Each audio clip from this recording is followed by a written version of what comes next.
Hey, good morning, everybody, and welcome to Invisible Condition. It's not all in your head.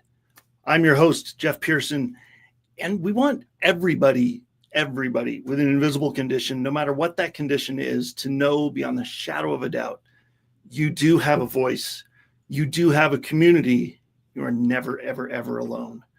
And here on Invisible Condition, we get it, man. We know life can be rough. We know it. Everybody knows it. Life can be hard sometimes. We also know that there is always hope. Always hope. So that's where we like to operate around here, in hope. So join us, won't you? So I want to talk about a couple of things before we bring our amazing guest on real quick. It won't take long. I want to talk to you about the nonprofit arm of Invisible Condition. It's called Hydro with Hope. Hydro with Hope is there to help people with that are living with a condition called hydrocephalus, which is a condition I was actually born with. And in 1977, when I was 2 weeks old, I had my first brain surgery to treat that condition. Kind of a long story. If you want to hear more of it, go back to the very beginning and you can hear my story on the first episode of the show way back in 2023. But the short story is people with hydrocephalus usually get to have brain surgery multiple times in their lifetime, and it can be rough every single time. And so we created a journal called My Hydro Warrior Story to walk people through that whole experience of, holy smokes, I got to have what kind of surgery again? And all the things that go along with it, the hospital visit, the doctors blasting you with questions, the confusion, the fear sometimes of what's going on, like why are we not hearing everything? That's what that journal is for, to keep track of all that and bring it with you to that next appointment so that you can have your head on straight a little more, when those doctors are talking to you. So the point is, we want to get more of those journals into the hands of more families that are living with hydrocephalus. And we have a larger task in front of us than we have funds to cover it. And so we are expanding our board. And so if you know of anybody that would like to help us further this mission, I would love to talk to you. Please shoot me an email at invisiblecondition@e360tv.com. Let's have a conversation, shall we? I'd love to talk to anybody that would like to help us with that. Also, this show wouldn't be here without our amazing sponsors. And I'm always looking for amazing sponsors to join our team. And if you know of a company that would benefit from advertising to our growing audience on this show. Over 2 years, we have established quite a following, quite an audience. And if you want to get the word out about your product, service, or company, let's talk. Let's have a conversation. Shoot me an email. Let's have a conversation about that too. All right. Now, let's talk about our guests. Josh Poteet is the lead pastor of CyLife Church in West Hartford, Connecticut. Love that part of the country. Josh regularly teaches on equipping parents, empowering disciples, training leaders, and helping families embrace their role as primary disciple makers. Yes. Josh is the co-author of Parenting Against the Current. Isn't that the truth? In this day and age, his passion for family discipleship is shaped by his personal experiences as a father and his years of walking alongside parents as they raise up tiny disciples. So let's bring Josh on here and kick this show off here. There he is. Josh, thank you so much for being here, man. Appreciate it. Jeff, thanks for having me. I'm excited. This is awesome. I'm excited too, man. I have one question that I like to ask everybody at the very, just kicking this off. I'm going to get this question out of the way. I love this question. There's no wrong answer. I always love what everybody says. On the days that are tough, on the days that are, that you're kind of dragging in the mud and they're hard days, on those days, how do you maintain hope? I love that. I would say that the hardest days for me, I remember I think back to Lamentations where Jeremiah is just lamenting, and then he goes, but I remember. And for me, it's where I am now is not where I will always be. Doesn't mean the situation changes dramatically, but in the hurt, in the hard, Jesus meets me there just as often as he meets me on the mountain. And that's what I try to look to, is remember that he hasn't left. He's not absent. He's in the boat with me, whether there's waves and I feel like I'm going to drown, or he's calling me out to walk on the water. He's there and I'm not alone. Love that. That's perfect, man. I love that. And the cool thing is, in scripture, there's also plenty of times where they've made a monument to that, right? It's like, God encouraged us. God was with us during this. Our church that we go to here in Colorado Springs is Rocky Mountain Calvary, and they were handing out stickers for a while, and they had thousands of these stickers to go on the back of your phone or on your laptop, wherever you would see it all the time. And it was the 12 stones stacked on top of each other, right? So it's gotta have that monument to remind you that you're there, man. It's you're not alone in this. So and the victory you've had. So I love that. Well, let's dive in, man. So we're talking about a diagnosis that your wife had first. Let's just kind of dive into that for a minute, because that can be any diagnosis is a little tricky, right? And it kind of catches you off guard.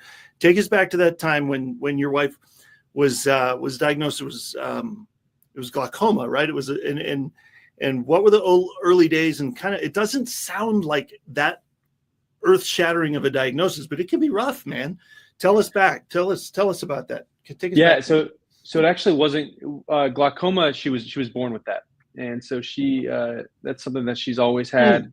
Eye stuff has always been a thing. Right. So she lost vision in one of her eyes because of detached retina that came from that. Yes. But when we were first dating, she hit a patch, and we were long distance. So it was funny because we were dating, but she wasn't really telling me everything yet. She was still trying to see if I was going to hang around, which we had a really serious conversation about this. She got to a point where she couldn't walk. And she didn't know what was going on. There were several things she was wrestling with. She finally brought it to me. And I remember that phone call where she was like, "Hey, this is really bad, and I don't know what it is. And I've been scared to tell you." And I had to tell her that her hiding that from me was robbing me of being the man that God was calling me to be. Nice. And that she needs to invite me into the hard, not because it burdens me, but because I'm a partner to carry the load. And what was really cool in that, and also really hard, was because that fast forward to a diagnosis of rheumatoid arthritis, and there's been a lot of other things that we've had to navigate. The medication is just as brutal as the disease. You really have to choose, hey, do you want to be sick for the rest of your life, or do you want to not be mobile later on in your life? And that has been a huge challenge as we've navigated some of the medicine that comes with that. Yeah. But I remember when we first got that diagnosis and we were still dating, and she was afraid because of how it was going to impact her future. And I was afraid because how it was going to impact her. And then I went to Dr. Google, which is never a good decision. And then I'm looking up statistics on marriages and how divorce rates go up with some of these conditions because of how hard it is. And at the same time, I'm like, forget the statistics. We're here to break statistics. I follow Jesus. He holds things together. And at the same time, it was still scary, right? And so that was really the origin. Fast forward, it's affected a lot. It affected sometimes these diseases disappear during pregnancy. Hers decided to turn into Godzilla, and so ended up in the hospital a couple times because of that. It's been a roller coaster navigating that with our kids now, because they see what's going on, and they see, hey, mom is sick a lot. And when she gets sick, it's not for a couple days like dad. It's for a month. And they're seeing that. So navigating that has been a challenge. And yet there's been beauty in that too. I won't jump the gun, but that's the start of it. Was we found out while dating, we synced up. I met with the guy discipling me. I shared it with him. We cried in a Starbucks over it as we tried to figure out, what does the new normal look like? And God has, I say he always shows up, but sometimes he shows off, and he has shown off in the way that he has united me with my bride and allowed us to really walk this journey out together well. That's amazing. I love that. And it's interesting that you bring up, something popped into my head when you brought up the word divorce, because that is it's prevalent, man. It's like so common right now. It's just gotten worse over the years, and with the condition that I was born with, or any condition really.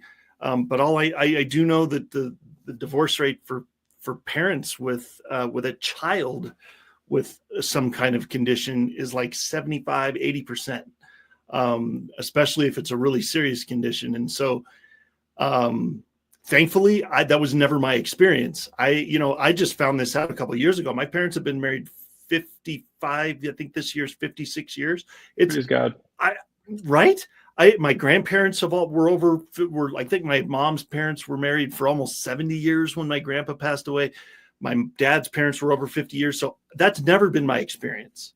It's always been, hold on, man. This is just a bump in the road, let's keep going and cling to God. And he's the one that's in control anyway. So I love that you kind of did the same thing. It's like, nope, not a thing. I didn't hear that. That's right. That's yeah. right. Yeah. It's a choice, so, So how did you, so obviously there was some role shifting going on, right? Because typically, I shouldn't say typical, there's no such thing as typical in 2025, I suppose. But a lot of times, like my thought when we first got married, when my wife and I got married in 1999, our thought was, well, of course, I'll work and she'll stay home and we'll do all the things, and it didn't really work out that way. And it sounds like when she was diagnosed, it kind of rocked your house a little too. And how did that, what was the biggest impact when you found that, when she would feel those symptoms and stuff? What was the biggest impact for you guys? Yeah, I think there were a couple pieces. I think initially it was really, really beautiful in the sense that we had that first conversation of, don't rob me of being the man that God has called me to be. And it's led me to navigate that really the level of communication we have when she's not feeling well. And it has to be mutual, which means that when I'm not feeling well, I have to be honest, which is not my MO. I'm like, man, I hurt my arm. I'm fine. I'm going to tough it out. We'll be okay. Right. But I also I have to do the same thing. And so that really increased our level of communication in such an awesome way before we were even married. And then I would say the other piece is, and part of this is I've told her this is one of the reasons that I believe God has allowed her to have this, because he could cure her in an instant. He could do that, sure. but he hasn't. He's allowed it. And I think I'm a key reason, because I'm a hard subject to get in alignment. And what he has done through this is he has stretched me in ways to be the servant that God is. I'm not a natural servant. Like you talk about spiritual giftings, service is not number one for me. And yet he has stretched me a ton, and it's still that I can be more and more like how I was designed, created to be.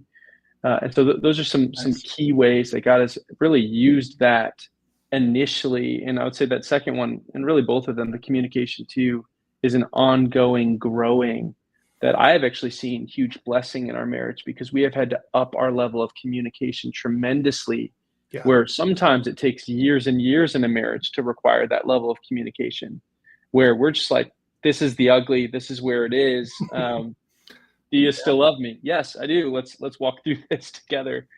And so that's the win in it all. That's awesome. I totally get it, man. There's been times over the last 10, 12 years with, there's been a lot of surgery in the last 10 to 12 years for me. And so it's like, okay, are we still in this? We're still in this. Okay. Let's do, come on. I mean, yeah, come on. What else you got? Well, I just want to throw this out there. Everybody that's watching, I thank you for being here, by the way. So glad that you're here. And if you have a question for Josh, or if there's something that you hear, you're like light bulb, and you want to talk to him, or you want to ask him a question, throw a comment in there. If you're watching on Facebook, if you're watching on YouTube, just comment on the episode. Just throw a comment in there, and we'll get back to you, and we can connect you. And then also this QR code. Tell everybody what that QR code will lead them to, and how they can get in touch with you that way. Yeah, I would say one of the challenges in just household family, especially with an invisible condition, is parenting strategically and intentionally as we disciple our kids. Right. I think that's a challenge in general. You throw in an invisible condition, it's just another thing on top of it. And so what we wanted to do is create a resource for parents. Like, hey, this is Jesus's guide. Like not that we're Jesus, but Jesus created a model for discipling and leading, not just adults, but the home. Like you mentioned the 12 stones. Like Deuteronomy 6 is the original Great Commission of hey, wherever you are, talk about this with your kids when you lie down, when you walk. And so that's what this is meant to be. Parentingagainstthecurrent.com is a resource to parents to equip them to be the primary disciple makers in their home. It was kind of based out of the book we wrote, and then also it just became so much more than that. Nice. Love it. All right, everybody. No excuses, man. Scan the QR code. Go to the website. Learn more, man. Learn more. Check out their book, everything. Go check it out. And so we're gonna go to a break here in just a couple minutes. But what's been the craziest part about leading your family through all this? I mean, this is a lot, and the other thing is, as a caregiver, how are you taking care of yourself? Right. That's the important part too. Sometimes the caregiver gets forgotten. Yeah, I think that's sometimes the challenge for me. I tell people that my physical capacity, I can just go for days. Mentally, I can go for days. Emotionally, I have a limit. Like there's an expiration date on that for me as far as capacity. And so that's been the hard part and the stretching part, because and this is kind of played into our communication, because I feel bad when I can't be what my wife needs. And now, we'll talk about it, I'm sure, in a little bit, but sure. My son, what he needs, and my daughter, what she needs, because it's all different. And caregiving has a lot of different hats that I need to wear. And so for me, realizing that level of communication where my wife is sick and I'm at my limit, it's been 3 weeks and I'm just with the kids and she's been in bed, and it's just been really hard. Opening that level of communication where I don't need to heap on guilt on her for where I am, but also saying, hey, I know this is hard. I need to get a babysitter, or I need to be able to sub out to get what I need, or take a day off work or whatever I need to do, because if I am pouring out of an empty bucket, I'm not dropping anything good on my family. And so getting right, I can only lead my family to where I am. And if I am on fumes, that's not good. And my tendency is and I do this in real life with a car, if I'm on E, I just want to see if I can make it to the next gas station. This one's fine, but we're going to see if we can make it to the next one. The problem is, you do that in real life with your family. I do that. I end up broken down on the side of the road eventually. Yeah. And I learned this the hard way. I had to get to a place where my wife was willing to talk to me and say, hey, this is actually not helpful for you to go and then burn out. It's better for you to go, say, hey, I need to get what I need, and then come back filled up and ready to go again. And so that I learned that the hard way, but that's been a part of that communication where it's not just on her to communicate, it's on me to make sure that I'm getting what I need. Yeah. That's huge. And my wife could totally relate to that. We're going to talk a little bit about that on the other side of the break, because there's a couple thoughts that popped into my head when you said that. And we need to continue that train of thought, because it's important. And I know that there are thousands of you out there that probably can relate to this. So we're going to talk more about that on the other side of this break. Don't go anywhere. We'll see you in just a couple of minutes.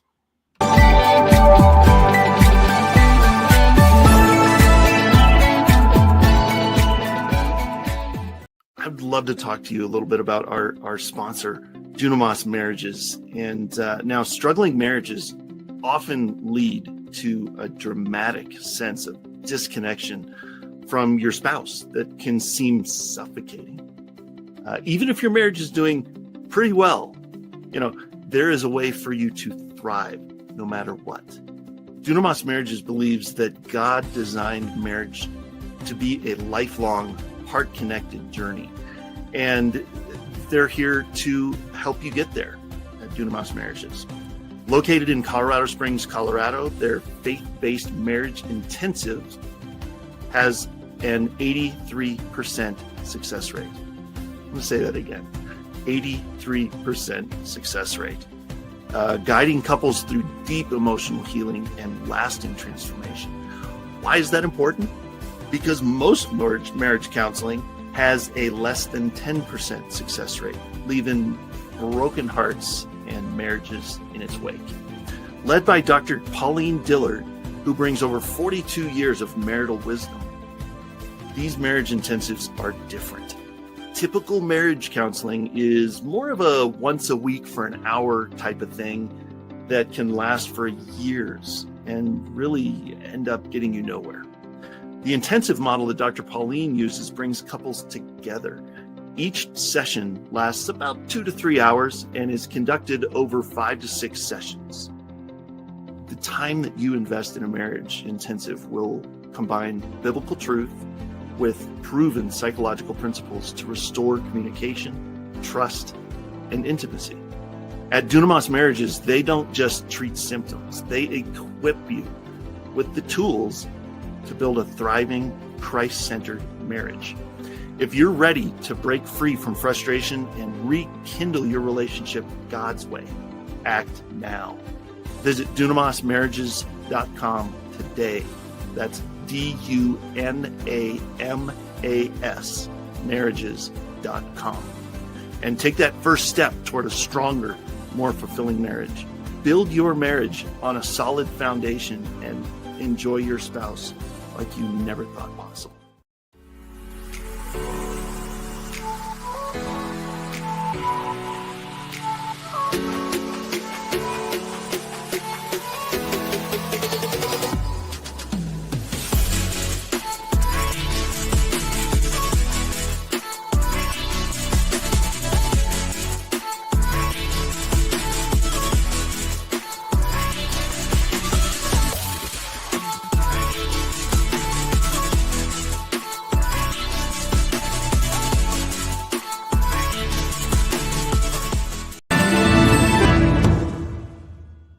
Hi everyone, I'm Andy. And I'm Minna. We're the hosts of Chronically Healthy Life.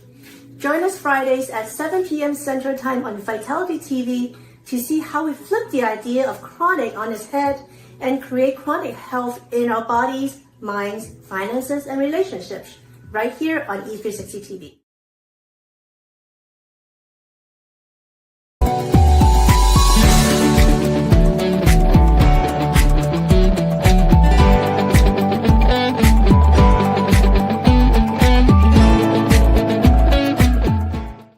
All right, welcome back, everybody.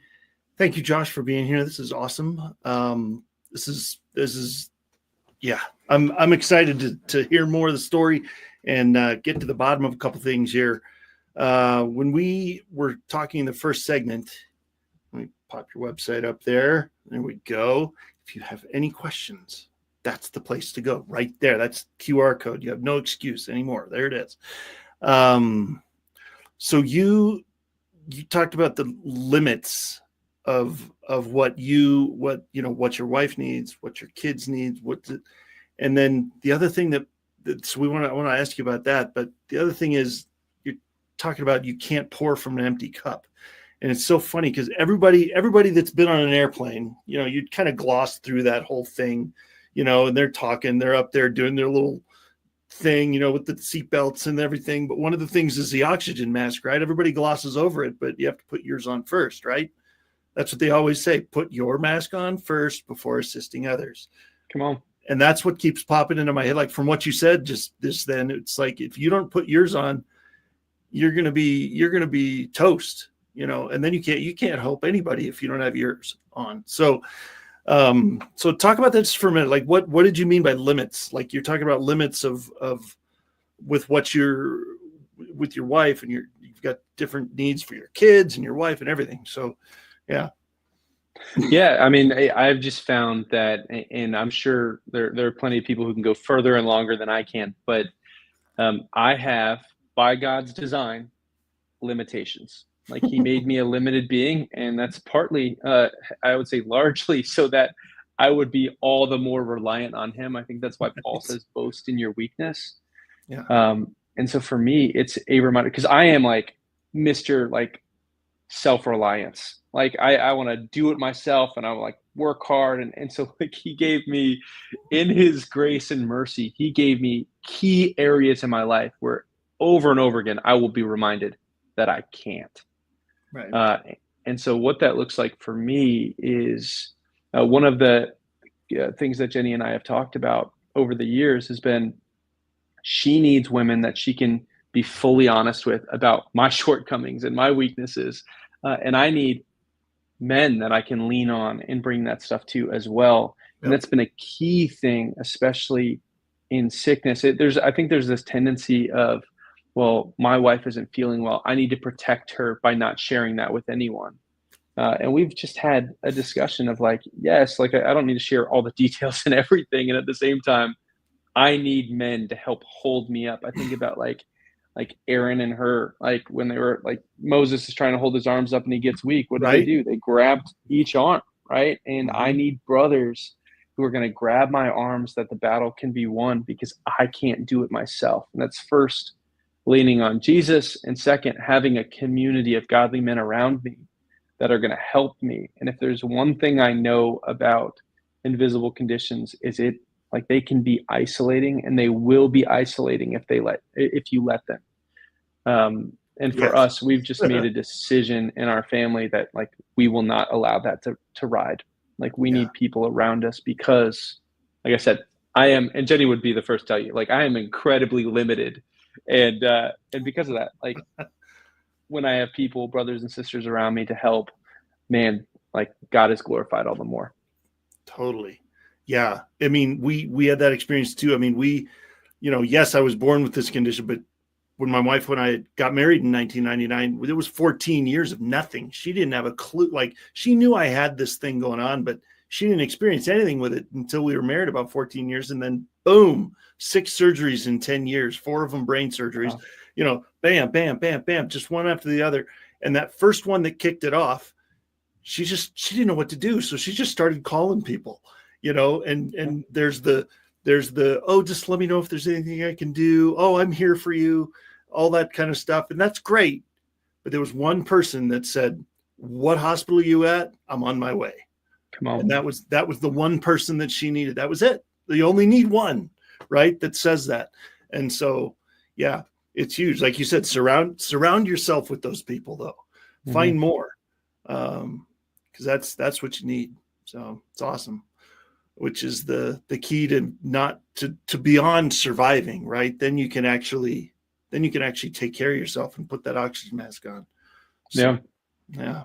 So let's talk about your book for a second. Like who inspired you for the topic on that one? Parenting against the current. Like I get it, but I think I get it, but tell me like what was the inspiration there?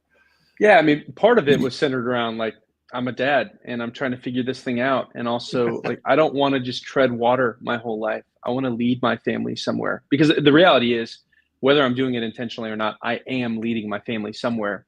So rather than treading and letting the current decide where we go, I want to pick like a path and chart a course for my family to get to. And so it started really with my own journey. And then as a pastor, like I had, even though like I was out of my depth, like I had parents coming up to me and saying, hey, like, how do we integrate discipleship into our home? And then been a part of like several discipleship networks that I had the chance to lead all like different leadership conferences, and people would come up to me who are leaders in churches, and they're like, hey, discipleship is thriving in our church. We're killing it. Except like, how do we disciple kids? Like, how does this translate into the home? And the tension being like, if it doesn't translate into the home, it's not winning. Like God's like plan A for discipleship was the home. And we can't delegate that role. And so it kind of like brewed out of that, where I was having conversations with my co-author, Matt Nations, and some other friends who I deeply value, and was just like, hey, we need something. We need a resource. We need to find a way to translate these adult discipleship practices that we see Jesus model. How does that translate to kids in different life stages? Right. And ultimately started, we're going to do a blog. And we started a blog, and then we just couldn't stop writing. Like, it just kept coming and coming. And we're like, all right, this is a book now. Like, let's call it what it is. And so it's translated from even just that to having, like, we're building a curriculum right now for life groups and trying to have resources for churches, because, like, really the church wasn't meant to disciple your kids. The church was meant to partner with you.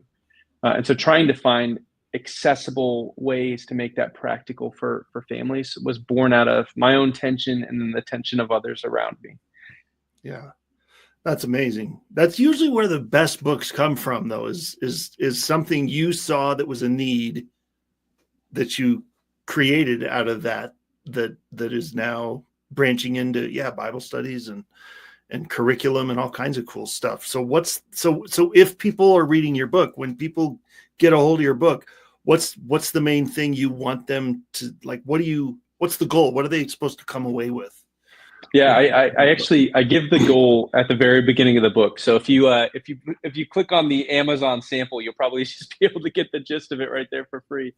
But what you do, like, what I would say is, everything is about being a destination parent.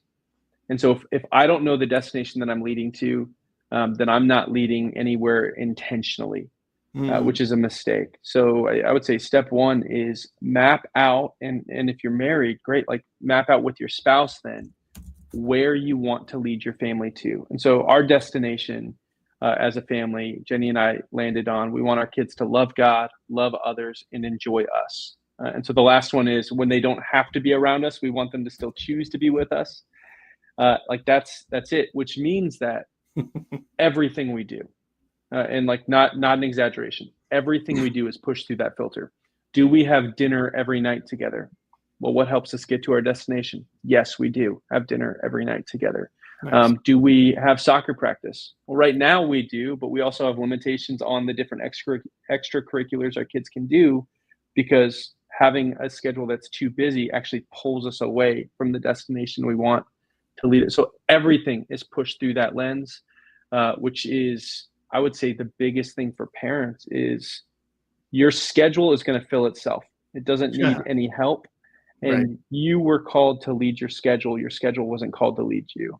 And what happens is we busy Jesus out of our lives, and we get so busy that we lose intentionality. And I would just say, like, sometimes we need to start from scratch, look at the destination we're trying to move towards, have a healthy discussion about what helps us get there, what doesn't. And even if it could help you get there, it doesn't mean it's for this season. Like, it's just, the truth is, I could do all kinds of godly things, and my schedule would leave me away from my family the entire time. Yeah. And so I got to say, well, that's a good thing maybe for somebody else to do, but this is for us. And step one, map out a destination. Where are you going to lead your family toward? And let that be the filter for everything you do. Intentionality is so huge, man. That's what I feel like we're lacking so much right now in society, is intentionality. It's like, what is it like? I heard somebody talking about the being busy and having such a full schedule, it'll fill itself. You don't have to try to do that. It'll do it itself. They said extreme busyness is not a badge of honor. It's a warning sign. You know, if you're really, because people almost brag about it. It's like, oh my gosh, we're so busy and we have this practice and that practice and this and this and this, and I don't have time for anything. That's not a good thing. No, it's like, it's the American flex. Like, it's like, how are you? Busy. And we think that's good. And it's not. It should be, like you're saying, it's a check engine light. Right. Yeah. Well, and especially as a caregiver, for crying out loud, there was a time, I mean, I'm not the caregiver, I'm the patient, but for the longest time, I would get so angry with myself if I fell asleep on the couch in the middle of the day. Like, if I passed out on it, like laid down to look at my phone or something and passed out, and I woke up an hour later or something, I would be so mad, because I'd be like, man, I just wasted that hour. My wife had to, like, kind of shake me a little. She's like, dude, no, listen, if you took that nap, it's because your body was telling you needed that nap. Don't ever begrudge that. Don't ever be mad at yourself for that. Rest when you need to. We're better for it if you rest. Okay. Everybody, we don't need cranky or hangry dad. We need rested dad, and that doesn't matter if you're the patient or the caregiver. That applies, Yeah. So yeah. Well, so, I mean, we're talking about the family in general, like what has been the impact specifically on your kids through all of this? Like if by, seeing you and your wife walk through all this.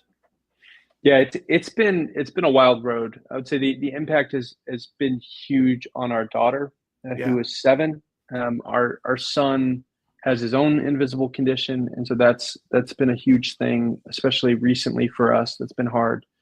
And so our daughter, things are weightier for her. She is, and we are doing everything we can to preserve her childhood. So like there is a healthy protection of, she doesn't know all the things, and yet we want her to understand some of the things that are going on in the home. So she knows that mom is sick more often than other people. She knows that mom's medication stinks. Like, we don't like her medication, and when she has to take that once a week, it's brutal.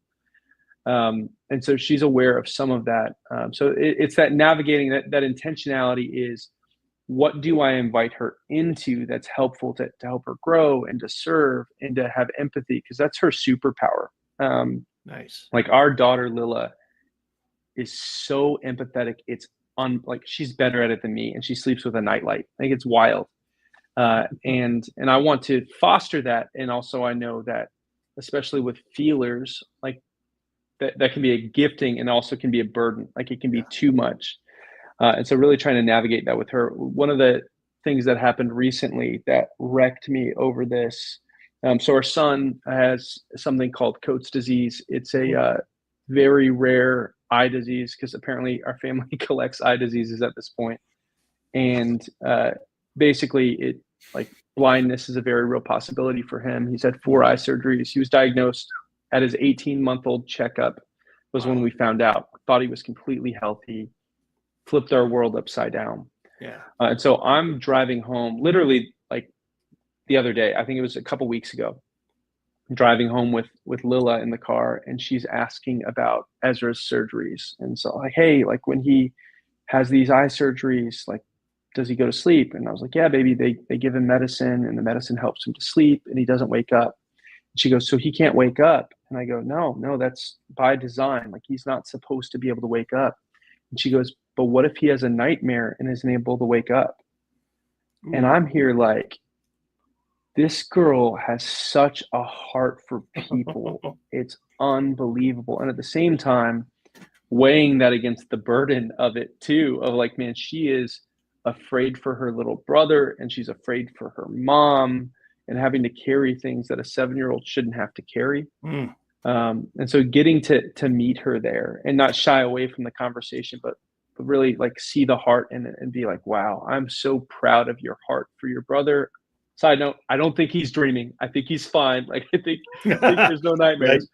But also, like, man, that's not to say that I would call it worth it, but man, I wouldn't have heard that question unless we were navigating the storm that we're in right now. And what a gift. Right. Yeah, it's true, man. And I can relate to that too. I think I'll save this for the other side of the break, because we got to go to a break, but there's some built-in empathy that just is ingrained in families with invisible conditions in there. Mm-hmm. It feels from the outside like, oh man, that's such a bummer that you guys have to deal with that. But man, that is going to serve her so well. Especially depending on the career she chooses, or the whoever she marries down the road, anything like that's going to serve her so well. Mm-hmm. So it's crazy. In the midst of it, it's not fun.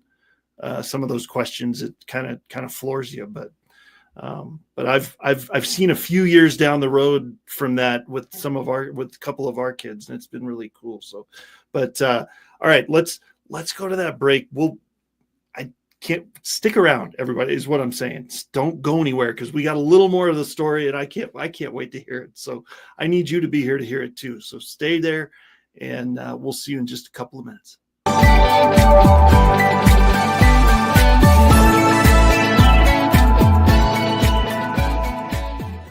Hey everybody, Craig Tomanini here, founder and CEO of Ask Craig T, and I wanted to do a quick reminder about our podcast every Friday, 9 o'clock Mountain Standard Time. You can find us on YouTube and on all of our social media platforms, so be sure you tune in. Don't miss all the valuable information we're going to give you about how to scale your business using technology.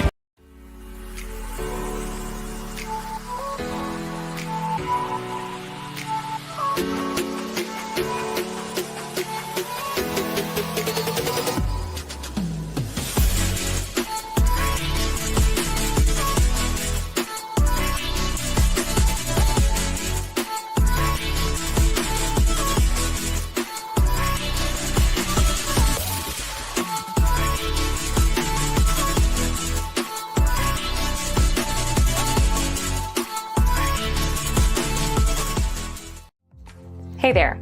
You know, every time someone comes into your business or website and uses their card to pay, a percentage of that gets folded back into the system. But it can go to Hydro with Hope instead. If you'd like your business to support us rather than feed back into the system, scan the QR code and we'll show you how to do that while saving your business money.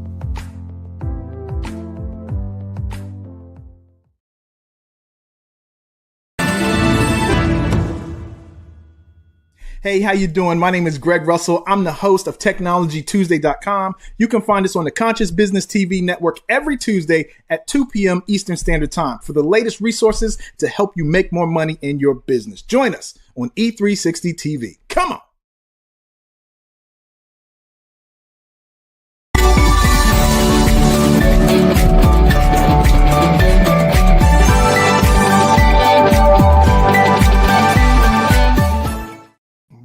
Welcome back, everybody. Thanks for sticking around and being here with us and for us. And thank you, Josh, for being here. And what an amazing story so far. If you haven't been here the whole show, you're going to want to go watch it. So go to social media, go to Facebook, go to YouTube, go wherever you're watching. And there you go. Go to one of those. And oh, by the way, if you have a question, perfect place to comment. Facebook, YouTube, throw one in there. If a light bulb just went off and you went, oh, I got to talk to Josh. Here you go. Super easy. Also, the website is a great place to go to find resources of theirs, and to reach out to communicate with them as well. So you had mentioned, your kids, and kind of the unintended consequences of all this with children is, I think I mentioned that empathy just gets, I mean, you said your daughter is already very empathetic and very, right. And very just, she's concerned, man. She was asking about her brother's surgery and him sleeping and having nightmares. And so my oldest daughter is 21 now. And she was, so during all these, I had 4 brain surgeries in 10 years. And during those surgeries, she was very well aware of what was going on, watching dad go in the ambulance and doing all the things. And so she was actually on the show about a year ago, talking about that whole experience. And it was absolutely fascinating to hear her perspective. And so when I'm trying to give you some hope here that in a few years, when your daughter, you can ask her to tell you these stories. She will have some of the most amazing perspective of all this stuff. And our youngest too, Kasha, our youngest is 16. And when I was going through all this, especially this last one in 2021, it really wreaked havoc on some of daily life. And, she would just, we'd be making dinner or whatever in the kitchen, and I would just end up on the floor because of a headache or whatever. And she'd come over and just bring me a pillow and a blanket and be like, we're going to keep making dinner, Dad. You just let me know when you're ready, and I'll help you. We'll get you to the table, and but it's just that empathy and that acceptance of what's going on, and just kind of, okay, what do we need to do? That will serve them so well later in life with everybody they meet, because they're going to have that little bit different perspective. So I know it feels a little tough right now, but man, it's fun to see it on the other side. Oh yeah, I believe it. It's gonna be really cool. So so tell me, like, what is the coolest thing that brings you joy today? Like I know it's been you're still in the midst of it sometimes everybody's got bad days, everybody's got good days. But let's talk about that hope thing again, man. What brings you joy? What do you see in the life of your family now that's like awesome? Yeah, I think that's what kind of keeps me going sometimes, is the victories that over and over again, Jesus is like just kind of presenting before us, because my daughter has an empathy for people, because first she loves Jesus. Like, and you're like, she's 7 years old. How does she? I don't know. Like I literally, this was not my plan. Like, obviously, like if I could choose it, I would have, but she loves Jesus and is on fire. She was told by one of her teacher last year that she couldn't talk about Jesus in school anymore. And I was like, baby, you break that rule. You break that rule right now. That's right. And so like that's the daughter that I get to have, is a young lady who is just on fire, and every roadblock that we've seen, she is the first one. And part of it might be like a child's naivety, and yet my faith is meant to be like a child, so I'm willing to learn. Right. And like we get this hard news, and she's like, yeah, but we're not alone. Like, yeah, like Jesus has this. Yes. And like she is reminding me of what truth is, as I quickly believe lies. And it's awesome. And she does that for mom. Like she's over there when like it's medicine time for mom. Like she's like, can I give her the Band-Aid? And it's like this stuff is just like getting to watch my child grow. And Ezra, like he's a wrecking ball. So he doesn't have the empathy that my daughter has, but like getting to watch him learn from his sister, and to learn from me and Jenny, like when things are difficult and challenging, saying, you know what, like God has done so much more than this small thing that's in front of us right now. And so let's face this together as a unit. I'll say the other piece is, it's always like anything like this, as far as like invisible conditions or really any struggle, it can either divide or bring together. You look at like some wars were highly divisive, and yet you look at some of the like the soldiers together, and they're like, man, we're brothers in arms. Like you can be closer than we are. And so I get to choose through my actions and the way that like I actually engage and pursue my family, whether it's going to divide my home or unify. And so to get to watch us through incredibly hard things be unified, it's such a beautiful picture of the gospel to others. And at the same time, it should be this beacon of hope for people. And it is for me, because anytime something happens, whether Jenny's sick or Ezra's got another surgery, which is coming up, or whatever, it's like, man, we've been through, like, we know that we will be together and unified because we have already been in the valley. We know the valley well, and we don't walk that thing alone.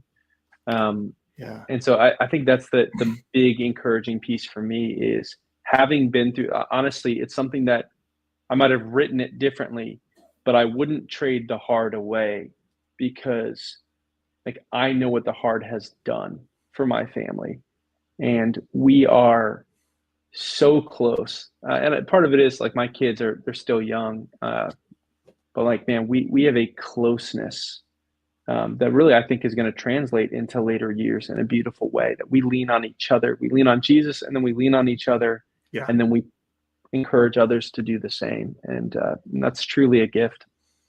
Oh, it is. It really is. And the example, well, first of all, the example that you are setting for your children with the way that you and your wife are setting that example for them is the first step.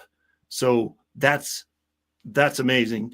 and then them actually grasping it and soaking it in and being able to be able to use that, that'll never leave them. That'll be with them forever. And it's so cool. I mean, to see, I see a lot of that in our kids from all the things that they've had to watch me go through, and watch my wife go through. I mean, just because I'm the one in the OR doesn't mean she's not going through it. I mean, you can, and so they're always watching. And so the way that you have handled this is ministry to them, which is awesome. So it all works together. That's what I'm saying. I mess it up too. Don't we all? Seriously. Yeah. But yeah, it's a gift. I'll tell you this too, Jeff. Yeah. I had this happened yesterday, and this is, I think, a really neat piece on the caregiver side. Is caregivers need caregivers. Yeah. And true. And yesterday, for whatever reason, and normally I told you, I'm Mr. Self-Reliance. I'm good to go. Don't worry about me. And I was just hit. I was struggling with Ezra's health stuff and things that were coming up and doctor's appointments and wrestling. And I texted my bride, Jenny, and I said, hey, this is where I am right now. I just need you to know, just be praying for me. And I get home, and she can't always do this, because she's not feeling well, but she was feeling well yesterday. And I get home, and Lila and her had put up streamers in the house. I'm not sure why, but they put up streamers, and they had a piece of paper, and they said, hey, we're going to go look at all the notes around the house. And they left me all these sweet notes around the house.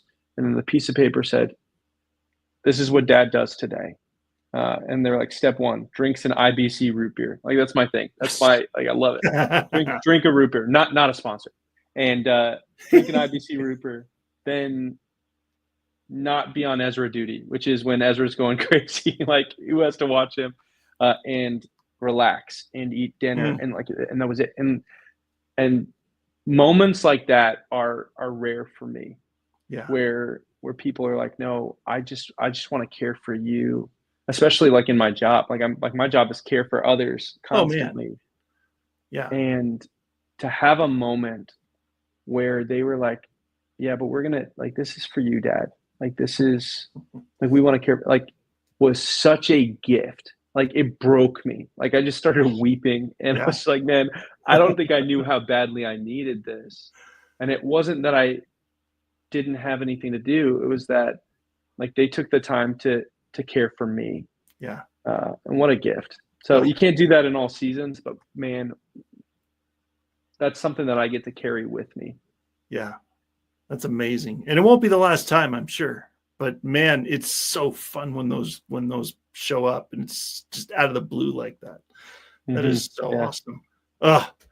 Oh man. Well, Josh, I am so glad that we got to do this. We are out of time, unfortunately. I wish we had another hour, but thank you so much for being here and for being so real and telling your story and just giving us a glimpse into your amazing family. And thank you. Thank you so much for being here. I appreciate you having me, truly.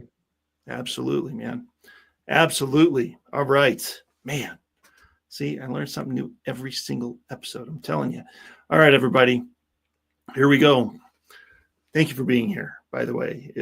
If you if you're here regularly and you've been watching from the beginning, man, thank you. And if you're brand new, thank you. And no matter where you're watching, if you're watching on E360 or Facebook or YouTube or really any of these places, just thank you. We so appreciate you being here. So join us for our next episode, which will be on Tuesday, June 24th. And we'll have another amazing guest telling their story. And I can't wait to see you there. And by the way, if you are, let's see, where is it? There we go. Real quick and then I got to go. But if you've noticed, I don't know if you've noticed, but these are kind of cool. If you want one, you can order one right there. So, and then we can be drinking coffee together during the show. So, all right, everybody, have an amazing day. And we'll see you on the next episode, which is June 24th. Until then, have a great day. We'll see you soon.